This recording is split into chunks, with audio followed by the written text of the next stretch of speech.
അദ്വൈതിനെ അമ്മയുടെ വീട്ടിൽ വിട്ടിട്ടാണ് ഞാൻ പുറപ്പെട്ടത്. കാറിലിരിക്കുമ്പോൾ മാഡം അമ്മയോട് എന്തു പറഞ്ഞു എന്ന് കാക്കശ്ശേരി ഖയാലുദ്ദീൻ തങ്ങൾ ചോദിച്ചു. അയാളെ സംബന്ധിച്ച് ശ്രദ്ധേയമായൊരു സംഗതി അതായിരുന്നു. ആദ്യ ചുംബനത്തിന് ശേഷം പ്രമോദ് എന്നെ എടി എന്നല്ലാതെ വിളിച്ചിട്ടില്ല. ആ ചുംബനം ആ സംബോധനയ്ക്കുള്ള അവകാശം സ്ഥാപിക്കലായിരുന്നു. പക്ഷേ അതൊരു വിവരം കെട്ട പ്രായമായിരുന്നു.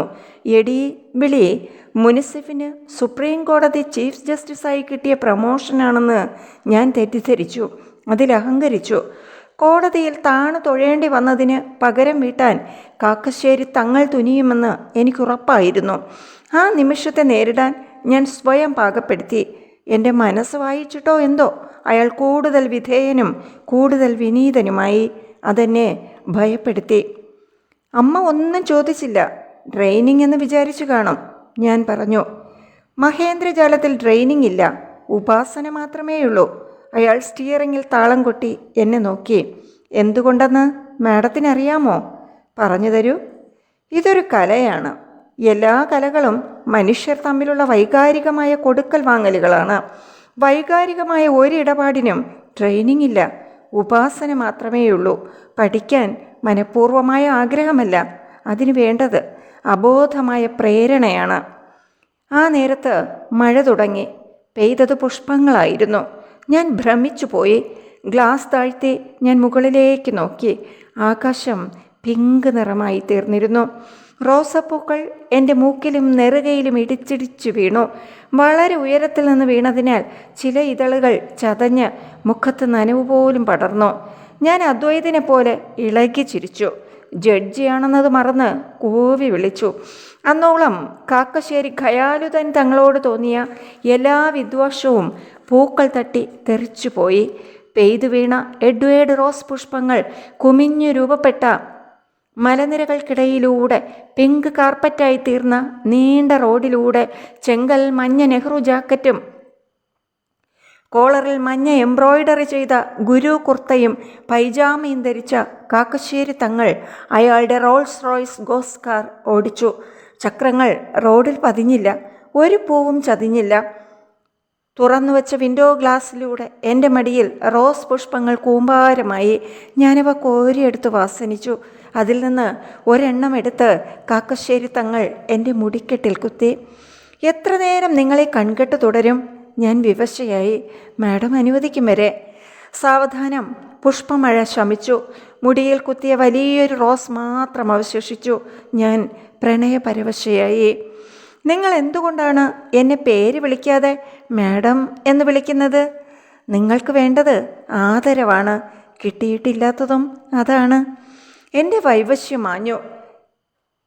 ഇയാൾ ഏത് ഖബറാണ് പൊളിക്കാനൊരുങ്ങുന്നത്? ഞാൻ ജാഗരൂകയായി. എനിക്കുമതെ, അയാൾ കൂട്ടിച്ചേർത്തു.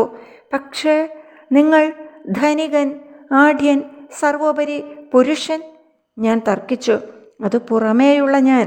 എൻ്റെ ഹൃദയം തുടിച്ചു. അകമേ ഞാൻ ഇതൊന്നുമല്ല. ഒരു കലാപം അനുഭവിച്ചവനാണ്. വലിയൊരു ജനക്കൂട്ടം ഉടുതുണി പിടിച്ചഴിച്ച് നിങ്ങളുടെ ജനനേന്ദ്രിയം നോക്കി നിങ്ങൾ ആരാണെന്ന് നോക്കുന്ന ഒരു നിമിഷമുണ്ടല്ലോ, അതനുഭവിച്ച ഒരുത്തനും ഹിന്ദുവാകട്ടെ മുസ്ലിം ആകട്ടെ ഒരാളായി തുടരില്ല. ഞാൻ സ്തബ്ധയായി. അത് അപ്രതീക്ഷിതമായിരുന്നു. അതുവരെ ഞാൻ ജഡ്ജിയും പുരുഷനാൽ വശീകരിക്കപ്പെട്ട സ്ത്രീയും മാത്രമായിരുന്നു. പക്ഷേ ആ നിമിഷം ഞാൻ ഹിന്ദുവും അയാൾ മുസ്ലിമുമായി. ആ നിമിഷം എനിക്ക് അയാളോട് പേടിയും തോന്നി. മാഡം, പാലമരത്തിൽ തറയ്ക്കപ്പെട്ട മൂത്തവളും ചെമ്പ് കമഴ്ത്തിയതിൻ്റെ അടിയിൽപ്പെട്ട ഇളയവളും തമ്മിൽ കണ്ടുമുട്ടിയെന്നിരിക്കട്ടെ. ചേച്ചി അനിയത്തിയെ പേടിക്കുമായിരുന്നോ? അനിയത്തെ ചേച്ചിയെ വെറുക്കുമായിരുന്നോ? അയാൾ ചോദിച്ചു. രക്ഷപ്പെടുന്നതിനെക്കുറിച്ചാണ് ഞാൻ ആലോചിച്ചത്. കാരണം കാക്കശ്ശേരി തങ്ങൾ വെറും ശത്രുവായിരുന്നില്ല, മനസ്സ് വായിക്കാൻ ശേഷിയുള്ള ശത്രുവായിരുന്നു. എൻ്റെ ആത്മവിശ്വാസം ഇളകി. മനസ്സിൻ്റെ തുലാസ് അങ്ങോട്ടും ഇങ്ങോട്ടും ആടി. അത് പിടിച്ച് നേരെ വയ്ക്കാൻ ഞാനിരുന്ന് യത്നിച്ചു. മൂത്തവളുടെയും ഇളയവളുടെയും കഥ നിങ്ങൾക്കെങ്ങനെ അറിയാം? ഞാൻ ഉമിനീരിറക്കി. മഹേന്ദ്രജാലത്തിൽ നിയന്ത്രിക്കുന്നത് ആളുകളുടെ സങ്കല്പങ്ങളെയാണ് മാഡം, അതായത് ഭാവനയെ. കുറച്ച് ഹോംവർക്ക് അത്യാവശ്യമാണ്. ഞാൻ അയാളെ നോക്കി. അയാൾ സ്റ്റിയറിങ്ങിൽ താളം കൊട്ടി. നീല ചിറകുള്ള ഒരു വലിയ ചിത്രശലഭം കാറിൻ്റെ മുന്നിലെ ചില്ലിൽ വന്നിരുന്ന് ചിറകനക്കി. അതെന്നെ നോക്കി പുഞ്ചിരിച്ചു. ഒരു കണ്ണടച്ച് കാണിച്ചു. ഞാൻ പകച്ചിരുന്നു. അത് വിടർന്നു പുഞ്ചിരി കൊണ്ട് ഒഴുകി പറന്നു. എൻ്റെ ഭയം ഇരട്ടിച്ചു. എന്നെക്കുറിച്ച് ഹോംവർക്ക് നടത്തി എന്ന് പറഞ്ഞത് ഞാൻ വിശ്വസിക്കാം. പക്ഷേ ആ കഥ എനിക്കറിയാമെന്ന് നിങ്ങൾക്ക് ഉറപ്പില്ലാതെ എങ്ങനെ എൻ്റെ സങ്കല്പത്തെ മാനിപ്പുലേറ്റ് ചെയ്യും? അയാൾ ചിരിച്ചു. ഒരിക്കൽ കൂടി താളം കൊട്ടി. സ്റ്റിയറിങ് ഒരു സർപ്പമായി. അതും കടും ചുവപ്പ് കണ്ണുള്ള ഒരു സ്വർണ്ണനാഗം. അതെന്നെ നോക്കി കണ്ണു ചിമ്മി. ഞാൻ അതിന് നേരെ കൈനീട്ടി. കാക്കശ്ശേരി തങ്ങൾ ആ കൈ പിടിച്ച് തൻ്റെ ചുണ്ടോട് ചേർത്തു. കൈപ്പത്തിയിൽ അയാൾ തൻ്റെ ചെത്തിയൊരുക്കിയ താടി ഉരച്ചു. ഞാൻ ഇക്കിളി പൂണ്ടു. കൈ പിൻവലിച്ചു. അയാൾ വണ്ടി സാവധാനം ഒരു ഇടവഴിയിലേക്ക് തിരിച്ചു. ഒരു വശത്ത് മുഴുവൻ റബ്ബർ തോട്ടമായിരുന്നു, മറുവശത്ത് മരങ്ങൾ നിറഞ്ഞ ഒരു വളപ്പും. അയാളുടെ വലിയ വണ്ടി വഴിയുടെ ഇരുവശത്തുമുള്ള മതിലുകളിൽ ഉരയുമെന്ന് ഞാൻ ഭയന്നു. പക്ഷേ അയാൾ വിദഗ്ധമായി ഒരു വേലിക്ക് മുന്നിൽ കാർ നിർത്തി. പിൻസീറ്റിൽ വെച്ച ടെക്സ്റ്റൈൽസിൻ്റെ കവറിൽ നിന്ന് ഒരു പുതിയ പർദ്ദ എടുത്തു എനിക്ക് നീട്ടി. എന്തിനാണിത്? ഞാൻ പരിഭ്രമിച്ചു.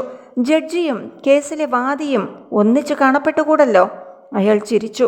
എൻ്റെ തൊണ്ട കൂടുതൽ വരണ്ടു. അയാൾ എനിക്ക് വെള്ളം നീട്ടി. ഞാൻ ഒരു കവിൾ കുടിച്ചു. പിന്നെ പർദ്ദ നിവർത്തി. കൺകെട്ടുകാരന് എന്തിനാണ് പർദ്ദ? ആളുകളുടെ കണ്ണുകെട്ടി എന്നെ അദൃശ്യയാക്കിയാൽ പോരെ? അത് തലയിലൂടെ വലിച്ചിട്ട് പുറത്തിറങ്ങുമ്പോൾ ഞാൻ പരിഹസിച്ചു. കൺകെട്ടുകാരൻ കവിയെപ്പോലെയാണ്. കവി കവിതയെ ഉപാസിക്കുന്നു, കവിത കവിയെ വരിക്കുന്നു. അതുപോലെ എൻ്റെ കൺകെട്ടിനെ വരിക്കാത്ത ഒരാളിൽ അതൊട്ടും പ്രവർത്തിക്കില്ല. അയാൾ എന്നെ നോക്കി. കണ്ണുകൾ ആദ്യ ദിവസത്തെ പോലെ തിളങ്ങി. ഞാൻ മുഖപടം വലിച്ചിട്ട് എൻ്റെ കണ്ണുകൾ മറച്ചു. അയാൾ ചിരിച്ചുകൊണ്ട് മാഡം വരൂ എന്ന് ക്ഷണിച്ചു. ഞാൻ ചുറ്റും നോക്കി. വലിയ മരങ്ങളും വള്ളികളും വളപ്പ്. പുരയിടമാകെ പച്ചച്ചെവിയുള്ള അന്ധകാരം മൂടിക്കിടന്നു. ഇയാൾ എന്തിനാണ് എന്നെ ഇവിടേക്ക് കൊണ്ടുവന്നത്? ഒരാളനക്കം പോലുമില്ലാത്ത ഈ ചെറിയ കാടിനുള്ളിൽ എന്നെ കുഴിച്ചു മൂടിയാൽ ആരാണ് കണ്ടെത്താൻ പോകുന്നത്? ഞാൻ പരിഭ്രമിച്ചു. പേടിക്കണ്ട, പോകും വഴിയിലെല്ലാം CCTV ഉള്ള ഇക്കാലത്ത് അതൊന്നും സാധിക്കില്ല, അയാൾ പറഞ്ഞു. എനിക്കും മനസ്സ് വായിക്കാൻ പഠിക്കണം, ഞാൻ ജാള്യത്തോടെ പറഞ്ഞു. അത് പഠിക്കാത്തതാണ് നല്ലത്. മനസ്സ് വായിക്കാൻ പഠിച്ചതിൽ പിന്നെ ഒരു ബന്ധത്തിലും അധികം തുടരാൻ എനിക്ക് സാധിച്ചിട്ടില്ല, അയാൾ സങ്കടത്തോടെ തുടർന്നു. മൈൻഡ് റീഡിംഗ് തുടങ്ങിയ കാലത്ത് അതൊരു രസമായിരുന്നു. സ്വന്തം കൂടപ്പിറപ്പുകളുടെയും അന്ന് സ്നേഹിച്ചിരുന്ന ഒരു പെണ്ണിൻ്റെയും മനസ്സ് വായിച്ചതോടെ പഠിച്ചതിൽ പശ്ചാത്താപം തോന്നി. ഞങ്ങൾ മരങ്ങൾക്കിടയിലൂടെ നടന്നു. അടുത്ത പ്ലോട്ടിൽ പണി നടക്കുന്നത് കാണാമായിരുന്നു. അയാൾ അവിടേക്ക് നടന്നു. 2-3 JCBകൾ മണ്ണ് മാന്തുന്നുണ്ടായിരുന്നു. മരങ്ങൾ നിറഞ്ഞ ഭൂമിയെ മുറിച്ച് ഒരു മതിൽ പൊന്തി നിന്നു. ഇതാണ് എൻ്റെ അതിര്. അയാൾ മതിലിനുള്ളിൽ ഒരിടം തൊട്ട് കാണിച്ചു. എൻ്റെ ഹൃദയം പടപടാമിടിച്ചു. എനിക്ക് തെറ്റുപറ്റിയെന്ന് തെളിയിക്കാൻ വേണ്ടിയാണോ അയാൾ എന്നെ ഇവിടേക്ക് കൊണ്ടുവന്നത്? ഇവിടെയാണ് ആ ഖബറിടം. അയാൾ ഒരു കുഴി മൂടിയിട്ട ടാർപോളിൻ മാറ്റി. അവിടെ ഉടഞ്ഞു കിടന്ന 2 ചെറിയ മിനാരങ്ങളുടെ അവശിഷ്ടങ്ങൾ ഞാൻ കണ്ടു. ഇത് ഖബറിടമാണെന്നതിന് എന്താ തെളിവ്? എൻ്റെ ശബ്ദത്തിൽ ഈർഷ്യ നിറഞ്ഞു. അത് തെളിയിക്കാൻ കോടതി സഹായിക്കണ്ടേ? അയാൾ എന്നെ നിസ്സഹായനായി നോക്കി. അതിന് രേഖകളും തെളിവും സമർപ്പിക്കണ്ടേ? മനുഷ്യരാശിയുടെ പൊതു സ്വത്താണ് ചരിത്രം എന്നാണല്ലോ നാം പഠിച്ചിട്ടുള്ളത്. അതുകൊണ്ട് ഇത് എളുപ്പം ജയിക്കാവുന്ന ഒരു കേസാണെന്ന് ഞാൻ തെറ്റിദ്ധരിച്ചു. എൻ്റെ വക്കീലും എന്നെ അങ്ങനെ വിശ്വസിപ്പിച്ചു. അയാൾ വിഷമത്തോടെ ചിരിച്ചു. അനിയന്മാർ സ്ഥലം വിറ്റത് ഞാൻ അറിഞ്ഞിരുന്നില്ല. അവർക്ക് പക്ഷേ വേറെ മാർഗമുണ്ടായിരുന്നില്ല. 3 പേരും ചേർന്ന് നടത്തിയ ബിസിനസ്സിൽ നഷ്ടം വന്നു. ഈ സ്ഥലം ജപ്തി ചെയ്യുമെന്ന നിലയായി. ഡിസ്ട്രസ് സെയിൽ ആയിരുന്നു. സ്ഥലം വാങ്ങിക്കൊള്ളാമെന്ന് ട്രസ്റ്റ് പറഞ്ഞു. അവർ സമ്മതിച്ചു. കരാർ എഴുതിയിട്ടാണ് ഞാൻ വിവരം അറിഞ്ഞത്. നേരത്തെ അറിഞ്ഞിരുന്നെങ്കിലോ എങ്ങനെയും ഇതിരിക്കുന്ന സ്ഥലം ഞാൻ വാങ്ങിയേനെ. ഈ ഖബറിടം ഇവിടെയുള്ളത് സഹോദരന്മാർക്ക് അറിയുമായിരുന്നില്ലേ? അവരുടെ ജീവൻ മരണ പ്രശ്നങ്ങൾക്കിടയിൽ ഒരു ഖബറിന് എന്തു പ്രാധാന്യം? വിവരം അറിഞ്ഞ ഉടനെ ഞാൻ സലാഹുദ്ദീനെ വിളിച്ചു. അപ്പോഴേക്കും വിൽപ്പന കഴിഞ്ഞിരുന്നു. ഇത്രയും സ്ഥലം വിട്ടു തരണമെന്ന് വാങ്ങിയവരോട് പറയാമായിരുന്നില്ലേ? അതാണ് എനിക്ക് പറ്റിയ തെറ്റ്. ഞാൻ ഈ സ്ഥലം വാങ്ങിയ ട്രസ്റ്റുകാരെ വിളിച്ചു. അവരോട് ഇങ്ങനെ ഒരു ഖബർ അവിടെയുണ്ട് എന്ന് പറഞ്ഞു. അതിന് കേടുപാട് വരാത്ത വിധം സംരക്ഷിക്കാൻ വേണ്ട സ്ഥലം സെൻറ്റിന് 10,000 രൂപ കൂട്ടി എനിക്ക് വിൽക്കണമെന്ന് റിക്വസ്റ്റ് ചെയ്തു. ആലോചിക്കാം, ഒരാഴ്ച സമയം വേണമെന്ന് ട്രസ്റ്റിൻ്റെ സെക്രട്ടറി പറഞ്ഞു. പിന്നെ ഞാൻ കേൾക്കുന്നത് മതിൽ പണി തുടങ്ങി എന്നാണ്. ഇവിടെ ഇങ്ങനെ ഒരു ഖബറുണ്ടോ എന്ന് കേട്ടാൽ മുസ്ലിങ്ങൾ പ്രശ്നമുണ്ടാക്കിയാലോ എന്ന് പേടിച്ചു കാണും. അയാൾ തിരിച്ചു നടന്നു. എനിക്ക് ഡോർ തുറന്നു തന്നു. കാർ പുറത്തിറക്കി അയാൾ ഗേറ്റ് അടച്ചു. വീണ്ടും ഡ്രൈവിംഗ് സീറ്റിൽ കയറുമ്പോൾ പർദ്ദ ഊരുന്നില്ലേ എന്ന് ചോദിച്ചു. ഞാൻ അത് ഊരി മടക്കി അതേ കവറിലിട്ട് പിന്നിലെ സീറ്റിൽ വെച്ചു. കാർ മെയിൻ റോഡിൽ കയറും വരെ ഞങ്ങൾ സംസാരിച്ചില്ല. നെഞ്ചിനുള്ളിൽ ഒരു ഭാരം തൂങ്ങി. എൻ്റെ തെറ്റ്, ഞാൻ പ്രെജുഡിസ്ഡായി. ഞാൻ ഇടർച്ചയോടെ പറഞ്ഞു. എൻ്റെയും തെറ്റുണ്ട്, ഞാനും പ്രെജുഡൈസ്ഡായി. അല്ലെങ്കിലും ഒന്നിനു പിറകെ ഒന്നായി തിരിച്ചടികൾ ഉണ്ടാകുമ്പോൾ നമ്മൾ വളരെ പ്രെജുഡൈസ്ഡ് ആകും. നിങ്ങളുടെ കൺകെട്ടൊന്നും ഈ ട്രസ്റ്റിൻ്റെ സെക്രട്ടറിയുടെ അടുത്ത് നടന്നില്ലേ? അയാളുടെ മുഖം മങ്ങി.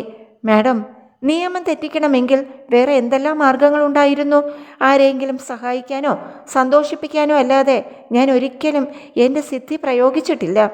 എന്നിട്ടാണോ അന്ന് എന്നോട്? അത് ആ വക്കീലിൻ്റെ കണ്ണീര് കണ്ടിട്ടല്ലേ? അയാൾ ദീർഘമായി നിശ്വസിച്ചു. പക്ഷേ ആ വെഡിങ് കാർഡ്, അത് നിങ്ങളെ ഞാനൊന്ന് പരീക്ഷിച്ചതാണ്. അയാളുടെ ശബ്ദം വിവശമായി. മുഖം ചുവക്കുകയും കണ്ണുകൾ നനഞ്ഞു തിളങ്ങുകയും ചെയ്തു. എൻ്റെ ഹൃദയം അതിദ്രുതം മിടിച്ചു. എൻ്റെ തന്നെ കൺകെട്ടാണിതെന്ന് ഞാൻ ഭയന്നു. കാറിനുള്ളിൽ ഭാരിച്ച നിശബ്ദത നിറഞ്ഞു. ഈ കേസിൽ മേൽക്കോടതിയിൽ നിന്ന് ഇൻജങ്ഷൻ കിട്ടണമെങ്കിൽ ബുദ്ധിമുട്ടാണ്. എതിർഭാഗം സമർപ്പിച്ച രേഖകൾ വളരെ സ്ട്രോങ് ആണ്. ഞാൻ വിഷയം മാറ്റാൻ ശ്രമിച്ചു. നോക്കാം, മേൽക്കോടതിയിലെ ജഡ്ജിയിലെ മനസ്സ് വായിച്ച് കേസ് ജയിക്കാമെന്ന മൗഢ്യം വേണ്ട. എന്നാൽ ഞാൻ ഇനിയൊരു സത്യം പറയാം. വായിക്കാൻ പ്രേരിപ്പിക്കാത്ത ഒരു മനസ്സും ഞാൻ വായിക്കാറില്ല.